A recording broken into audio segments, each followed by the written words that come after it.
On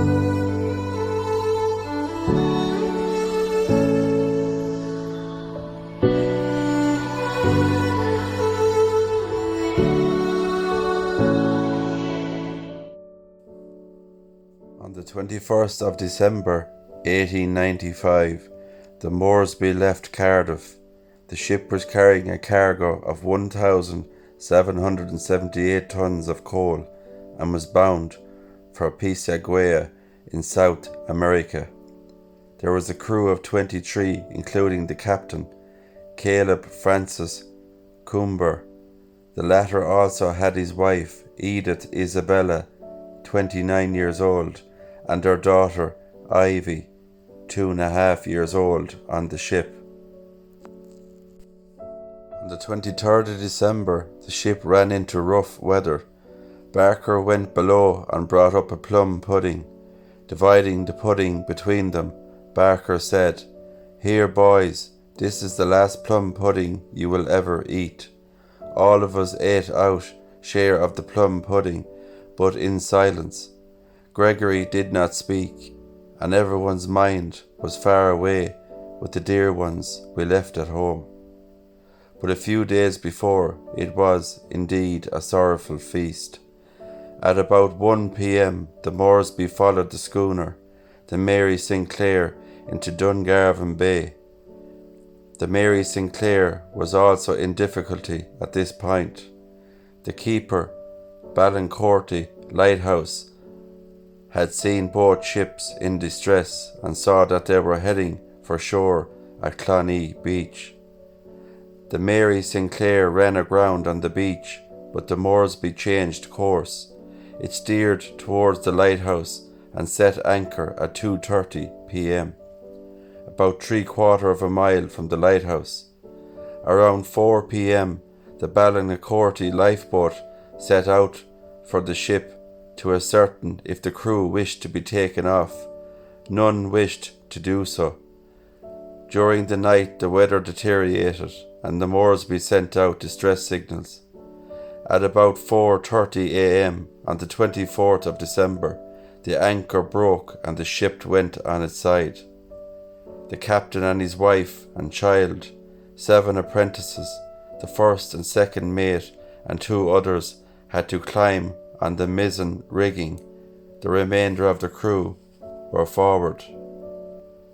By 11 a.m, the masts had dropped closer to the water, and as the crew saw no sign of a lifeboat coming to their rescue, they decided to swim for shore. Around midday, the Ballincorty lifeboat, manned by a volunteer crew from Dungarvan, set out to rescue the remaining crew, most of whom were in the sea.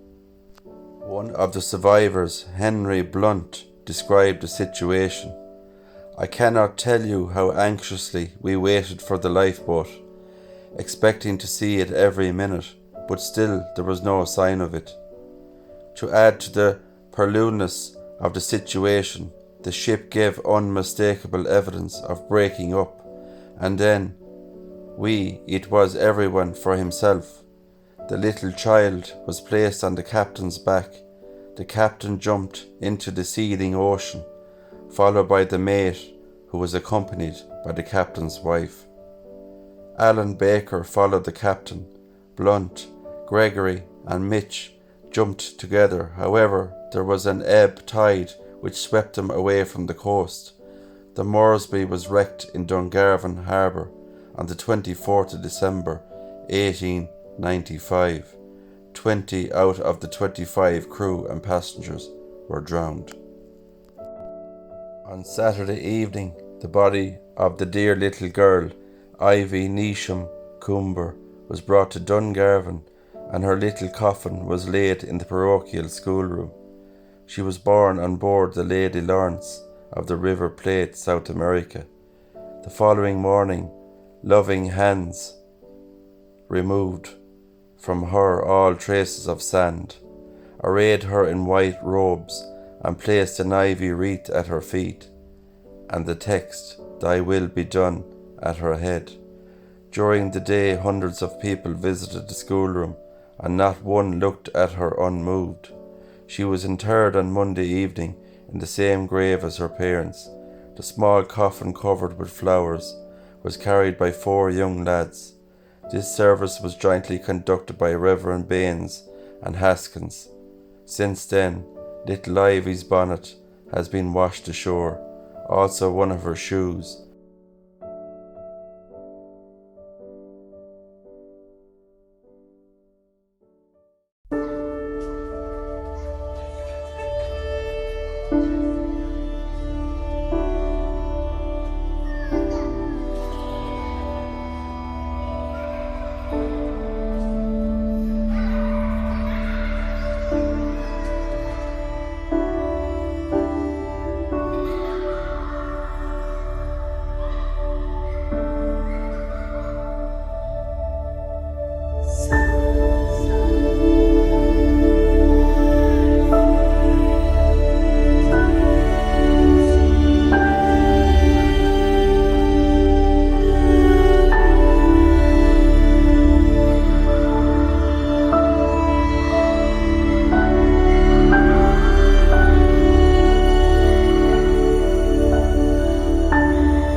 Rest in peace, little Ivy, and all aboard the Moresby disaster. Take care, guys. God bless, and I'll see you soon on the next one.